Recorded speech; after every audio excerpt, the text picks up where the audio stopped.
subject matter we're dealing with is so incredibly large and laborious. It's huge and humongous, but that's what the masters of this world have. That's the way they operate, on a huge and magnificent level. They manipulate and exploit everything. And it's very difficult to find a place to start when you want to explain how cleverly put together this system that we live under is.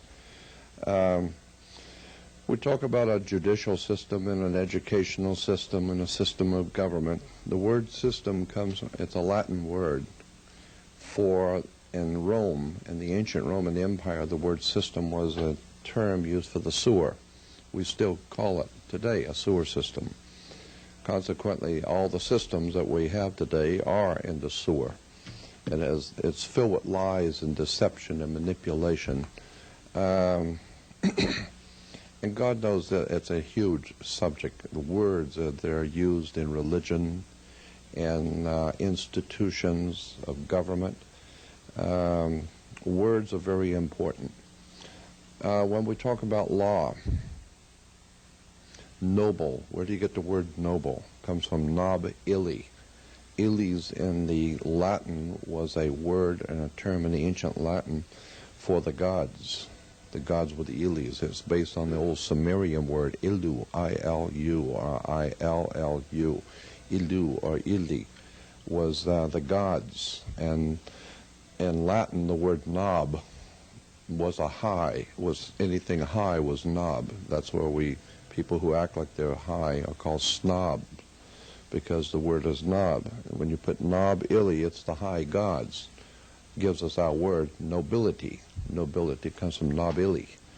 And when you talk about the nobilis, or the noble ones, they are the ones who are referred to in the old European system as the authorities. They are the authors. They author, they write down and author the law, so they are the authors, or the authorities.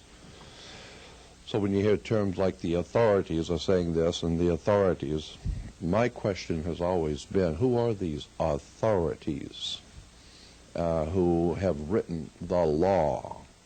And then you come to find out that most of our laws are based on canon law, church law. For almost 2,000 years, well over 2,000 years actually, Europe has dominated the whole world, and the Pope has dominated Europe. What you need to understand about the church is that there are two entities in one institution. The church, the Catholic Church in particular, is both a religious institution and a political one.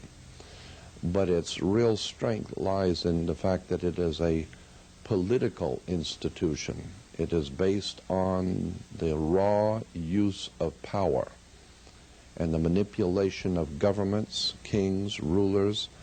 And when you get into the church history, it's phenomenally interesting about how the mafia is connected to the Vatican.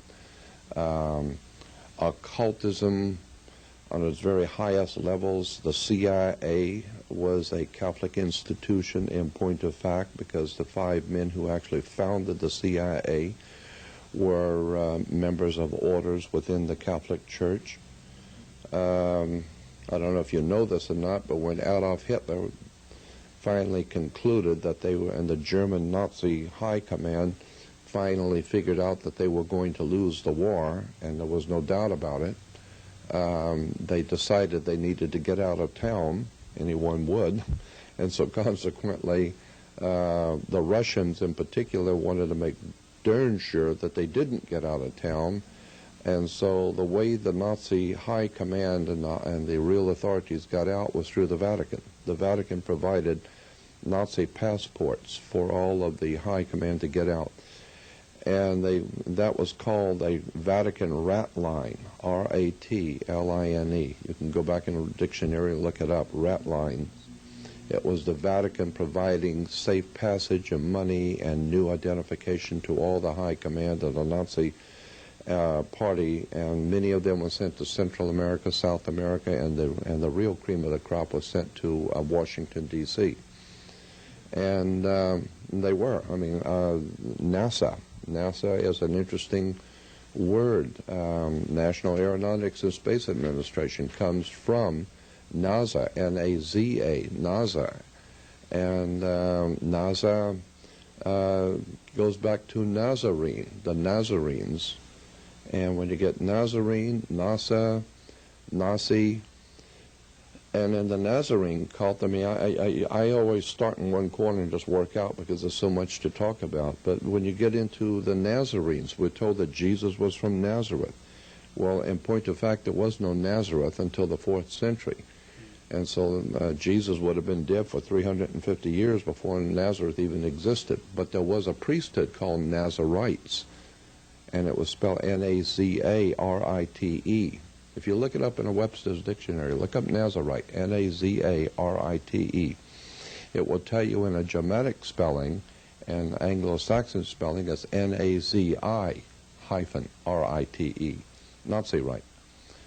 And consequently, the point being is that the Nazis were financed by international banking out of London, out of New York, Morgan Guaranty Trust, Chase Manhattan Bank, Chase Bank, which became Chase Manhattan, Morgan Guaranty Trust, as I said, Citicorp out of Chicago, Bank of America, which was called the Bank of Italy.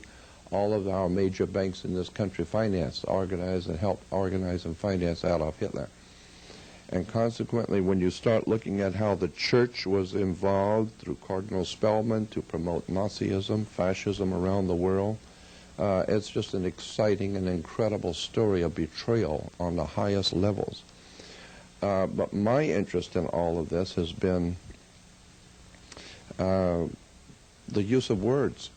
Words and terms are fascinating. Concepts have come out of the Middle Ages. Ideas are expressed in symbols. And I'll give you some examples. Why do you have to go to court?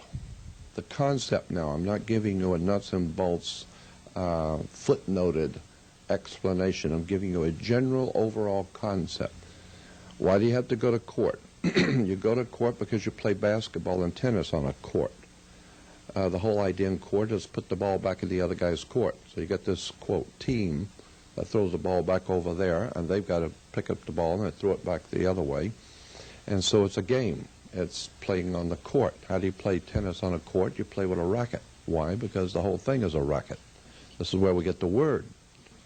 And the people who run the court system are the same people who gave you your judicial system, they've given you your religious systems, your educational systems. The entire superstructure of Western civilization is a racket.